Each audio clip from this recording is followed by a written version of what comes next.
Hi friends, welcome back to our YouTube channel. Today we have to discuss about floating point or real constants and character constants in C language. In the previous video we are already discussed about integer constants in C language. In that integer constants there are three types. First one is decimal integer constant, second one is octal integer constant, third one is hexadecimal integer constants. How they are represented with examples. If anybody wants, please refer that video in my YouTube channel. Now in this video we have to discuss about what is a real or a floating point constant, how they are represented, why they are used, and also how we are representing the character constants with some examples. First of all, why we are using real or floating point constants. Suppose we are taking some quantities such as height, price, temperature. So these quantities are changing from time to time. These quantities are varying for time to time. To represent these quantities, integer constants are not adequate. That means integer constants are not sufficient to represent these quantities that are varying from time to time. To overcome that limitation, we have to use floating point or real constants. So floating point or real constants are used for representing the quantities that are changing from time to time. Floating point or a real constant example is, for example, 54.325. Okay. So this is a floating point or a real constant. It contains two parts. Before the decimal point, this part is called as integer part.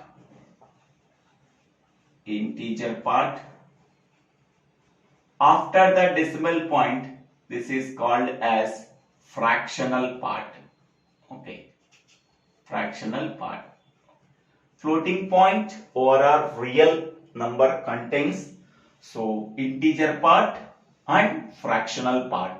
Before the decimal point, then it is called as integer part. After the decimal point, then it is called as fractional part. Decimal point separates both the integer part and fractional part. Okay, so these are the three examples. 546.236. So this is integer part, this is the fractional part. Plus 453.89. So this is integer part, this is fractional part. And minus 22.563. So this is 22 is the integer part and 563 is the fractional part. So here real number or a floating point number may be either positive number or it is a negative number. Suppose if it is a negative number, so first we have to write minus symbol before the floating point number. Okay, if we are not mentioning any symbol, then it indicates that it is a positive real number or a floating point number. Next one, generally floating point or a real constants are represented by using a format mantissa e exponent. Mantissa e exponent. Okay, so these are the floating point numbers or are real numbers, but floating point constant or a real constant can be represented by using this format mantissa e exponent. Okay, here mantissa is a real number. Mantissa is a real number that can be expressed in decimal notation, where exponent is an integer number that contains either positive value or a negative value. Exponent is an integer number that is either positive or a negative. Mantissa is a real number. It can be expressed in decimal notation, where where letter E separating both mantissa and exponent. So that can be written either in uppercase letter or a lowercase letter. So small e or capital E. Small e or a capital E we are using. So some persons use small e, some persons use capital E. So small e or a capital E separating the mantissa and exponent. Okay. Now we can see some example. So 0.65 E4, where 0.65 is mantissa and 4 is exponent. Letter E separates both mantissa and exponent. So this can also be written as 0.65 into 10 power 4.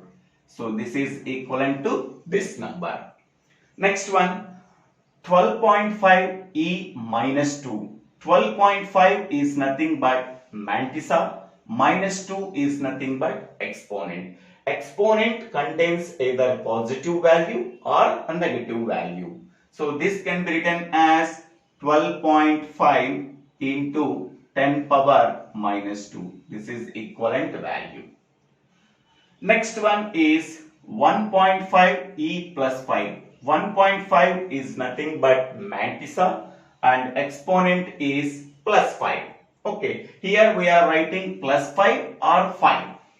So there is no problem at all. So this can be written as 1.5 into 10 power 5. 10 power 5 or 10 power plus 5 both are same. Next one is 3.18 E3. So 3.18 is mantissa, exponent value is 3. So here capital E we are using, small e or capital E both are using. Okay. So this can be written as 3.18 into 10 power 3. So both are equal. Next one, minus 1.2 capital E minus 1. So here mantissa contains also a positive number or negative number. Okay, here in the above 4 examples, mantissa is a positive real number. But here in the last example, mantissa is a negative real number. So this can be written as minus 1.2 into 10 power minus 1. Okay. So mantissa contains either positive value or negative value, and the exponent contains also positive value or negative value. Both mantissa and exponent are separated with letter E. Letter E can be written either a uppercase letter or a lowercase letters. So these are the examples for floating point constant or a real constant. These examples are floating point number or a real number. Floating point number or a real number. These examples are floating point constants or a real constants. Floating point constant or a real constant can be represented by using this format. Okay. So this floating point number contains two parts, both integer part and fractional part. Okay. Now we can go for character constants. Next one is character constants. Character constants are used for representing either a single character or a sequence of characters. Suppose we want to representing only a single character. Only a single character. For that purpose, we have to use character constants. Suppose we have to represent a sequence of characters. For that one, we have to use character constants to represent either a single character or a sequence of characters. We have to use character constants. So there are two types of character constants. First one is single character constants. Second one is string constants. Okay. First one is single character constant. Single character constant is used for representing only one single character that can be enclosed in single quotes. Okay, so this is called as single character constant because it contains only a single letter that can be enclosed in single quotes. That type of character is called as single character constants. Here example is 5 is a single character constant because that is enclosed in single quotes. Next, C is a single character that can be enclosed in single quotes. X is a single character constant that can be enclosed in single quotes. Here dollar is a single character constant because that is enclosed in single quotes. Colon is a single character constant that is enclosed in single quotes. Okay. Next one, here this X and this X both are not same because here X is a character or an alphabet, but whereas this X is a single character constant. So both are not same, where X is an alphabet or a character, but here this one is X is a single character constant. Whenever any character that can be enclosed in single quotes, that can be called as a single character constant. Okay. Otherwise, it is not a single character constant. Okay. Any symbol or any digit or any special symbol or any blank space within a single quotation, then that can be called as a single character constant. Okay. Whereas string constants, generally string constant is a sequence of characters that are enclosed in double quotations. Okay. So the sequence of characters either may be letters or digits or special characters or blank space. Okay. So a sequence of characters or digits or special symbols that are enclosed within double quotations, then that can be called as a string constant. Okay, a string constant contains a sequence of characters within a double quotation. The characters may be either letters, digits, special symbols and blank space. Okay. Next one, at the end of every string, null character is automatically added by the compiler. Okay. But it cannot be appeared, but compiler automatically inserts /0 that can be called as a null character at the end of every string. Okay.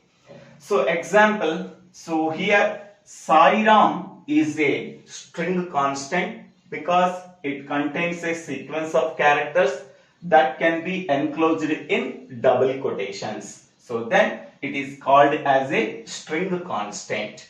Next, Sai 1234 is also a string constant because Sai 1234 enclosed in double quotations. Okay, here the sequence of characters are S, A, I, 1, 2, 3, 4. Okay, so here the string that are enclosed in double quotations may contain either letters or digits or special symbols. Next one, Srinivasa space Rao is a string constant because that is enclosed within double quotations. Okay, so here blank space is also there. Blank space is also there. Within the string, some blank spaces or special symbols are also exist. Okay, whatever that are put in double quotations, that can be called as a string constant. Next one, Sai @1234 is also a string constant because Sai @1234 enclosed in double quotations. Okay, so this string contains 3 letters, 1 special symbol and 4 digits. Okay, the string may contain a sequence of characters, letters, digits and special symbols and space also. Whatever the string we are consider, that string can be enclosed within double quotations, then it can be called as a string constant. Okay, so this is the description about character constants. In that character constants, we are representing either a single character or a sequence of characters. Character constants are 2 types. One is a single character constant and second one is a string constant. Single character constant is used for representing a single character within single quotation marks. Okay, so these are the examples. String constant is nothing but a sequence of characters that can be enclosed within double quotations is called as string constant. Compiler automatically adds null character or a /0 at the end of every string. The string may contain either a letters or digits or special symbols or space. Whatever we are taken a sequence of letters or digits or special symbols that can be enclosed in double quotations, that can be called as a string constant. Okay, so thank you for watching this video. If you like this video, please click on the like button and click on the bell button and subscribe my YouTube channel. So Divvela Srinivasa Rao. Whenever if you are subscribing my YouTube channel and click on the bell button, you are getting future updates in my YouTube channel. Please share this channel to your friends and classmates. It is useful for them. So don't forget to subscribe my YouTube channel. Thank you one and all for watching this video.